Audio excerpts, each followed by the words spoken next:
There are, in fact, four major species around the world.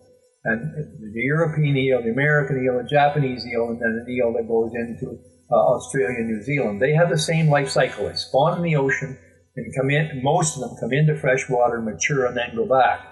In the St. Lawrence River system, those eels are up to 20 years of age. So it's a 20-year generation time. They come in at about 6 to 8 years of age, and they spend about 12 to 14 years in the upper St. Lawrence River and Lake Ontario. We know from historic information that at one time they were probably half the inshore weight of fish in the upper St. Lawrence River and Lake Ontario. In fact, the interesting thing is that all these eels that are in fresh water in the upper St. Lawrence River and Lake Ontario are almost exclusively female. So they're really important because they're the egg producers. We know now from some scientific studies that if the density or if the number of eels is more than about 50 per acre, they're actually males. If they're lower than 50 per acre, they're females. The males appear to be in the Gulf area, in the brackish water, in large densities, and they're much smaller and they mature younger. The interesting thing is that that particular species has been around for 125 million years, unchanged. And we have never seen a spawning eel. All we've seen is that eels go towards the Sargasso Sea, which is the Bermuda Triangle in the ocean, and then about 6 to 8 months later, these leptocephali, these little clear willow leaves, drift in the Gulf Stream from the Sargasso. But we have never seen a spawning eel. And I think that's really strange. I think it's disappointing that we haven't been able to fully understand that animal, especially given the dramatic decline that we're now seeing in the species.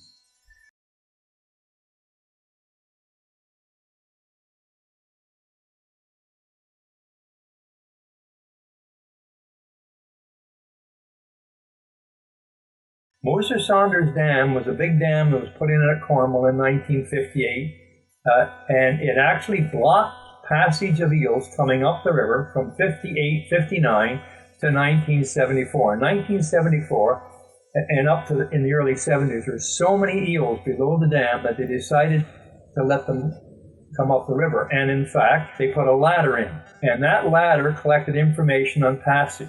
So in the 90s, when I was a scientist on Lake Ontario, I started looking at those eel numbers, and I saw the passage was about 1 million eels a year through the late 70s and early 80s, and then it started to decline dramatically to the point where in the 90s it was as few as 1,000 coming up, and the decline in numbers was just dramatic.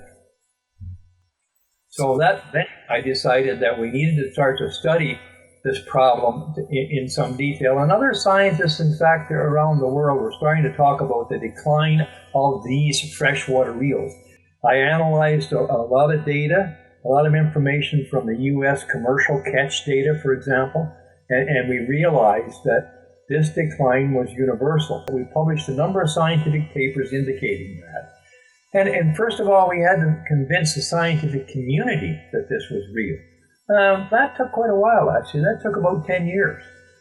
So after about 10 years, about the early 2000s, mid-2000s, people started to realize across the range that the decline was dramatic.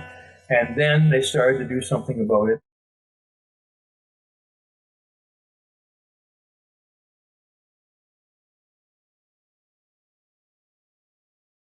Yeah, well, I asked this guy, this old fellow, Tommy Taylor was his name, and he was quite a carver.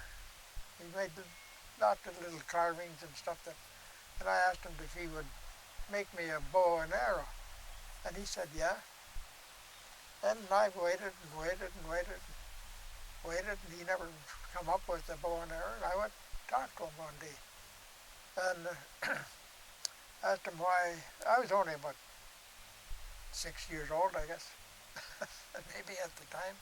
I wasn't going to school yet anyway. And I went to talk to him and asked him what was the hold-up on the bow and arrow. And he says, I've got the arrows all made, and the bow is pretty near finished, but I'm waiting to catch an eel, he said. And I'm going to put an eel skin on the bow for your handle on it. They used to use a night line, set night lines out with bait on them, and then they'd go around in the morning and check them out, see what they'd caught overnight. But after a while, he caught the eel, and he just took about 6 inches of the skin and pulled it up onto this part of the bowl where he had made a handle lick, and let it dry on there. He had it soaking wet, and I guess when he pulled it up there and stretched it on, and then when it dried, it hardened and fastened right onto the bowl. It felt good. It just felt like a good leather handle, like like it was almost soft, like a leather feeling.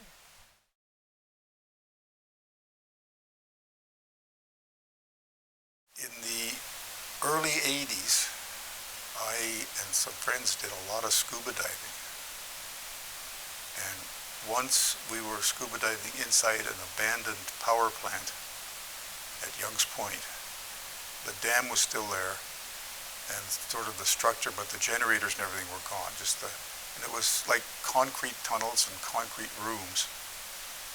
And there were eels in there in different. We were diving at night, and they'd be stacked up like firewood sticks, just like on top of each other, stacked up like you'd stack firewood. Very skittish, and never really got close to them. They were gone.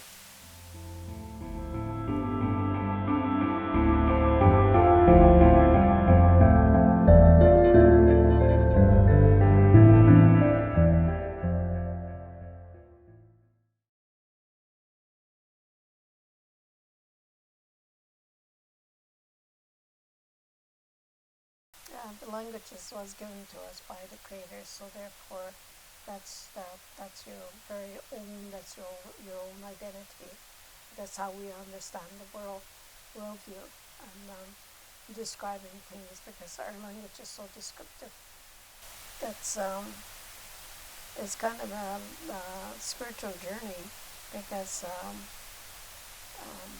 we believe that the Creator gave us our own song. Even when you pray, it is said for thousands of years that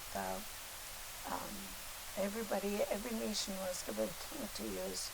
So therefore, ours is the nation of Inuit. So therefore, when we speak to the Creator, when we're praying, we use our language. And because of that, we believe that the language was given to us and by the Creator, and therefore we should use it. There are reasons. We believe that if when we leave this world, the Creator is going to speak to you in your own language, in your own tongue, and He's going to ask you, what is your name? What clan are you? Do you know your song? Do you know your dance? Do you know your customs? Do you know your language and your spirituality? Those are the very reasons why we keep the language, because it's part of your identity. That's who you are. You would be taught you don't waste. Every part of the fish is eaten and used in many different parts. The meat, the bones, and how you sacrifice to the spirits. And when you do have a feast, it is said that there are 4 sacred words that you need to have in order to have a feast. If you're having a feast, and that's including the spirit that you're going to feed, because you're blessing that, you're grateful for the food that's been given and provided for you by the earth. It's a traditional thing, cultural thing, but yeah, a lot of people, and they like fish, they like fishing. It's a connection, I guess, to our ancestors and to our past.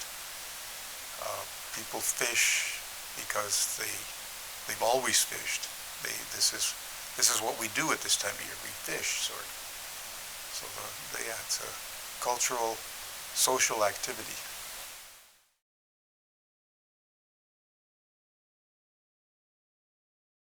I would say that people acquire a lot from associating with the natural environment, and I think we're losing contact with the natural environment. I think it's really important to understand the natural environment and to use fish and use fish respectfully. And if you use them respectfully, then you're not going to overexploit them. You're going to harvest them. You're going to consume them. You're going to recreationally fish around them. And recreational fishing is really important because it helps people associate and to respect the natural environment.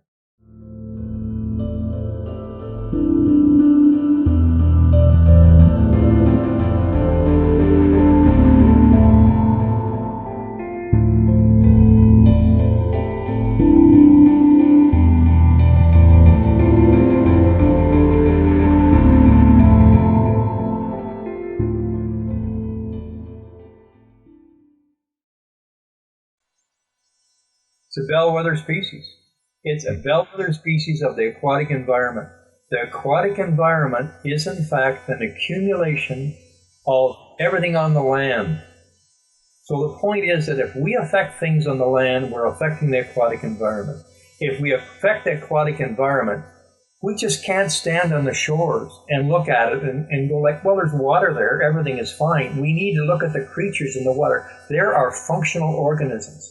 And this species there's no better fish species to describe as a functional organism what we're doing to the aquatic environment. Like I told you initially, strongly migratory, integrates the freshwater with the marine environment. So this is a bellwether species that integrates all of the factors in the aquatic environment. Use the eel as an indicator species, and let's rekindle our association with this ancient animal. The Aboriginals, the Jesuit relations record a lot about eels, and they record a lot about what Aboriginals said about eels. And they have a beautiful statement, and that statement in the Jesuit relations is, and this is the St. Lawrence Iroquois said this, they said, eels allow people to live when all else fails. And I would suggest to you that if we look at this carefully and respectfully, the eel is failing. So if the eel is failing, where does that leave us with our options?